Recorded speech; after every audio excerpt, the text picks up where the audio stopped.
हमारे यहाँ कहा जाता है कि बर्रे सगीर पाको हिंद में इस्लाम औलिया किराम की वजह से फैला। सुना है आपने? औलिया किराम की वजह से फैला, औलिया किराम की वजह से यकीनन फैला। और उन्होंने दो तरह की तालीमात दी, नंबर एक कौली, नंबर दो अमली तालीम। ये इस तरह फैला है। ऐसे तो नहीं है इस्लाम फैल जाएगा। और आज क्या वैसा हो रहा है? वैसा नहीं हो रहा।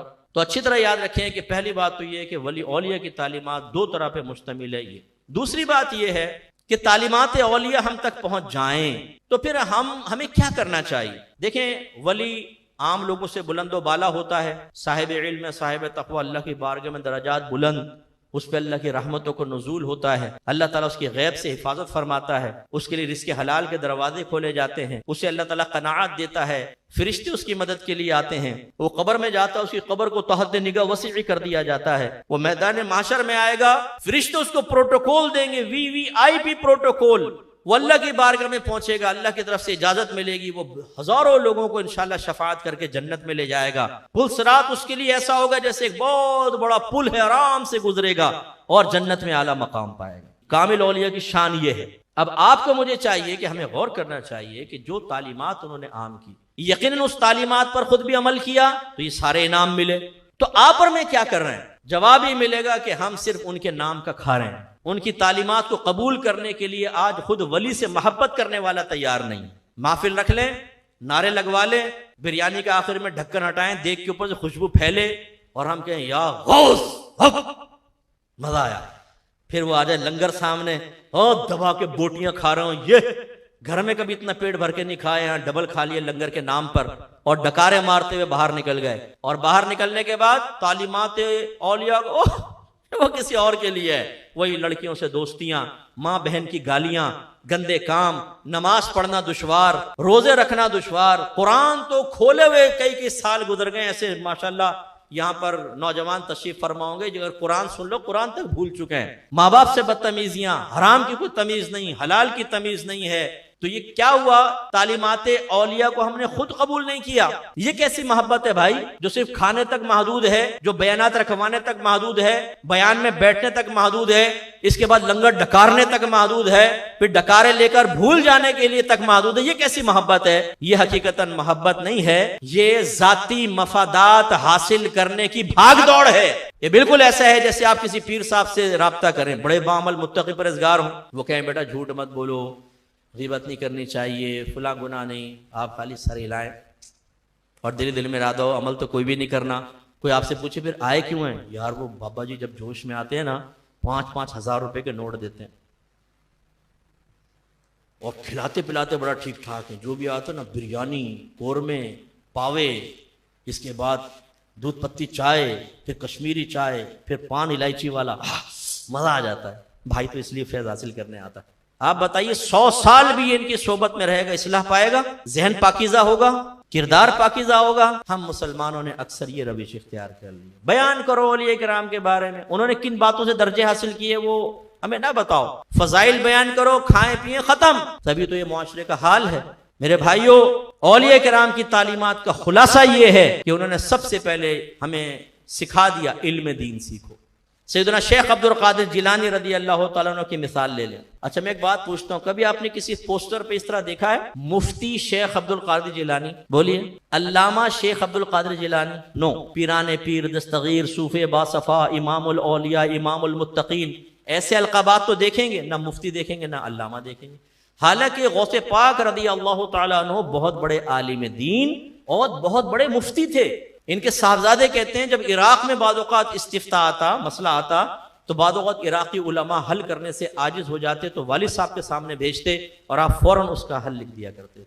मुफ्ती शेख अब्दुल कादिर जिलानी, लेकिन हमने उनको खाली पीर बनाकर पेश किया है, उनके नाम के खाने के लिए तैयार है। कोई खत्म कादरिया कर रहा है, कोई नमाज गौसिया पढ़ रहा है, कोई मनक़बतें पढ़ रहा है गौसे पाक की, चले ठीक है, ये ममनू नहीं है, मैं मना नहीं कर रहा हूँ, लेकिन क्या सिर्फ यही अकीदत और मोहब्बत है? उनकी तालीमात कहाँ गई? उन्होंने 18 साल की उम्र में अल्लाह ताला की तरफ से इशारा पाया कि बगदाद जाके इल्म हासिल करो, तो आप वालदा के पास आए। वालदा उनकी 80 साल की उम्र की थी। कितनी? और ये वो उम्र होती है जिसमें माँ चाहती है कि औलाद मेरे पास रहे, शादी करे, बहू घर में आए, कुछ मेरी खिदमत हो जाएगी। लेकिन 18 साल नौजवान और पहले दौर का सफर, जंगलों का सफर, तन्हाइयों का सफर, बगदाद में कोई रिलेटिव नहीं है, कोई जान पहचान वाला नहीं है, कहां रहेगा, कहां खाएगा, नहीं। जब गौसे पाक ने आकर कहा कि अम्मी जान मुझे इशारा हुआ है कि मैं बगदाद जाके इल्म दीन सीखूं तो आप मुझे इजाजत दें, माँ ने कहा जाओ बेटा, अल्लाह तुम्हारा हाफिज नासिर हो। और जब चले हैं तो माँ ने कहा बेटा 1 मिनट एक वादा करो, कभी झूठ नहीं बोलोगे। यहाँ माँ बाप कहते हैं बेटा वादा कर कभी सच नहीं बोलेगा, क्योंकि कारोबार नहीं चलेगा बेटा, झूठ बोलना पड़ता है। और आप कहें नहीं अब्बा मैं तो सच बोलूंगा, बोलेंगे बेटा फिर तू कारोबार पे ना जा, साइड में आ जा, तेरे भाई को दुकान पे बिठाऊंगा, क्योंकि झूठ के बगैर तो चलेगा ही नहीं कारोबार। तालीमात का फर्क देख रहे हैं, माँ ने तालीमात दी है और फिर गौसे पाक गए हैं, सफर इख्तियार किया है। 80 साल माँ को छोड़कर जब चले हैं तो माँ का ये तारीखी जुमला मौजूद है। आपने कहा अब्दुल कादिर अब तो तुझसे मैदान महशर में ही मुलाकात होगी। वलिया थी, जानती थी कि अब मुलाकात नहीं हो सकती, अब मेरा इंतकाल हो जाएगा। लेकिन बेटे के कदमों में लग़्ज़िश पैदा नहीं हुई कि अम्मी जान आप इतनी उम्र में, मैं तो ऐसे ही जाना चाह रहा था कि चलो इल्म दीन सीखो, ठीक है मैं आपके पास रहता हूँ, खिदमत करता हूँ, फिर देखेंगे बाद में आपका सहारा बनो। नहीं, ना बेटे के कदमों में लग़्ज़िश आई, ना माँ ने अपने कांपते हाथों से अपने बेटे को अपने पास रोका, जाओ अल्लाह के दीन की खिदमत करो। यह है औलिया की तालीमात। हम यहाँ मस्जिदों तक में आने के लिए तैयार नहीं है। अगर कोई प्रोफेशनल नात खान आ जाए ना यहाँ पर, गरारियां लगाने वाला, रिम जिम रिम जिम रिम जिम रिम जिम रिम वो नारा तकबीर, नारा रिसालत। अबे भाई ये रिम जिम के अंदर कौन सी तारीफ है मुस्तफा पोशीदा है? तुम ये आवाजों के उतार चढ़ाव के ऊपर उनको पैसे दे रहे हो, दबा के पैसे दे के सब कर लिया। प्रोफेशनल नात खान आ जाए, बड़ा नाम आ जाए, मस्जिद भरी होगी। और मैं यकीन से कहता हूँ अगर इमाम साहब ऐलान करें ना कि भाई दरस कुरान होगा, दरस हदीस आइए, हम सबको काम याद आएगा।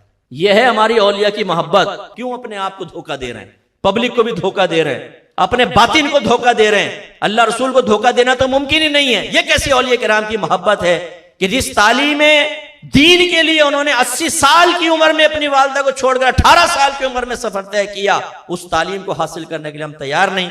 गरारियां लगाने वाला वही नात खान जो वही नाते पड़ेगा जो पहले आप 50 दफा सुन चुके हैं। हजरत ने सिफारिश की एक नात की, सुना देता हूं।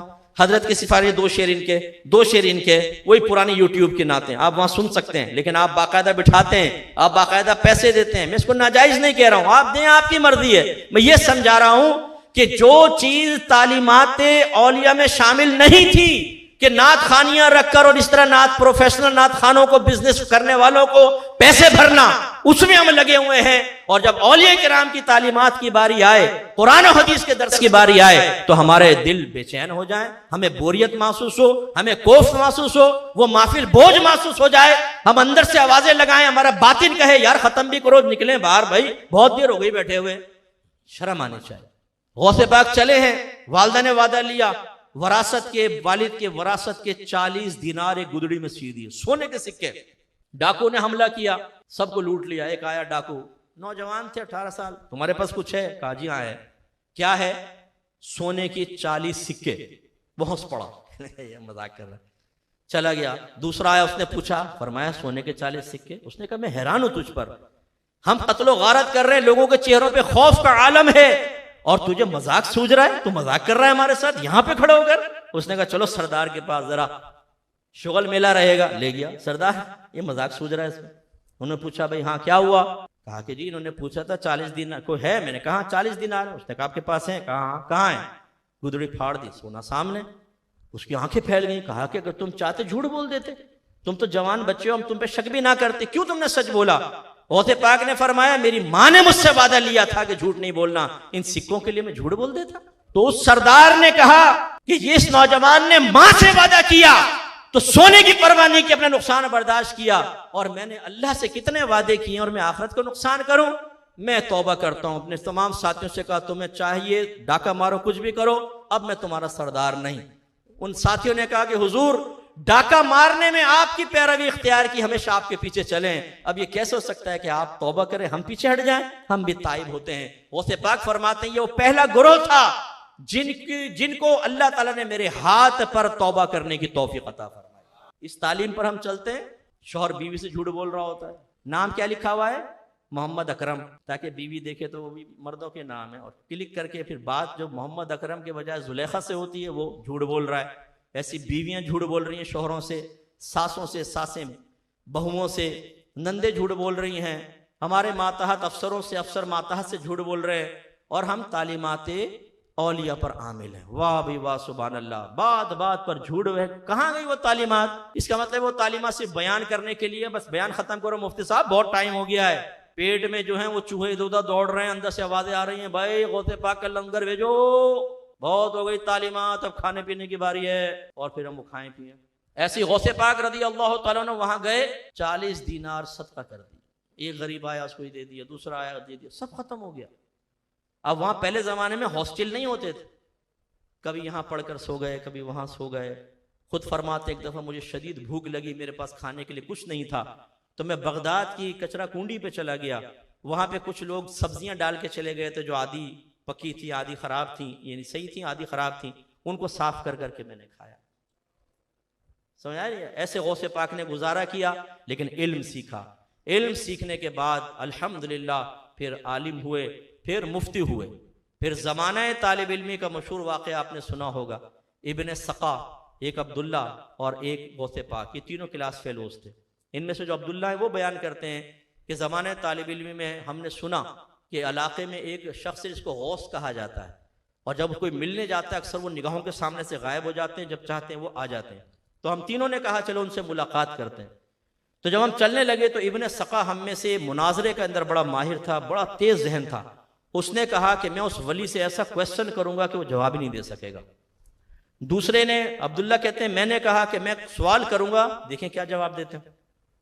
शेख अब्दुल कादिर जिलानी रज़ी अल्लाह तआला ने फरमाया कि मादअल्लाह, ये कैसे हो सकता है, मैं जाके उनसे उनका इम्तिहान लूं? मैं तो जाके खामोशी से बैठूंगा और देखता हूं वो कितने फ्यूज़ बरक़ात मुझ पर जारी फरमाते। तीनों पहुंचे, हुजरा खाली, एकदम वो गौस सामने जाहिर हुए, यानी वो करामत वाकई नजर आई। और उन्होंने 16 बार निगाहों से सबसे पहले इब्ने सक़ा को देखा और फरमाया, तूने ये कहा था कि मैं एक क्वेश्चन करूंगा कि जवाब नहीं दे सकेंगे, ले तेरा सवाल ये है और उसका जवाब ये है। और फिर फरमाया, मैं तेरे अंदर से कुफर के शोले निकलते हुए देख रहा हूं, कुफर की आग। फिर अब्दुल्ला की तरफ मुखातब हुए, मेरी तरफ रावी कहते हैं, और मुझे कहा, तुमने ये कहा था एक सवाल करूंगा, देखिए क्या जवाब देते हैं, ले ये तेरा सवाल है, ये तेरा जवाब है। और फरमाया, मैं देख रहा हूं कि दुनिया तेरे कानों तक पहुंच गई है। फिर सैयदना शेख अब्दुल कादिर जिलानी रज़ी अल्लाह तआला अन्हु की तरफ देखा, मुस्कुराए और फरमाया, ये है सादतमंद बच्चा। मैं देख रहा हूं एक दिन बगदाद के मिंबर पे बैठा हुआ ये कह रहा होगा कि कदमी हाज़िही अला रक़बती कुल्ली वलिय्यिल्लाह, मेरे ये कदम अल्लाह के हर वली की गर्दन पर। अब्दुल्ला कहते हैं, खुदा की कसम बेईनी ऐसा हुआ, हम फारिग हुए, इब्ने सक़ा बहुत बड़ा आलिम बना, जबरदस्त मुनाजिर बना, गैर मुस्लिमीन के साथ मुनाजरे करता, उनको शिकस्तें देता, कोई क्रिश्चियन पादरी उससे नहीं जीतता था। खलीफा ने उसको अपने दरबार में आला मकाम दिया, जहां कहीं मुनाजरे होते अब उसको इब्ने सक़ा को भेजा जाता। एक दफा एक इलाके के बादशाह ने चैलेंज कबूल किया और कहा, हमारे दरबार में अपने आदमी को भेजो, हम पादरियों से मुनाजरा करवाएंगे। इब्ने सक़ा गया, मुनाजरा शुरू हुआ, इसने सबको खामोश करवा दिया। बादशाह को खौफ पैदा हुआ कि अगर ये इस तरह जीत गया तो हमारा तो सब मजहब ही बदल जाएगा।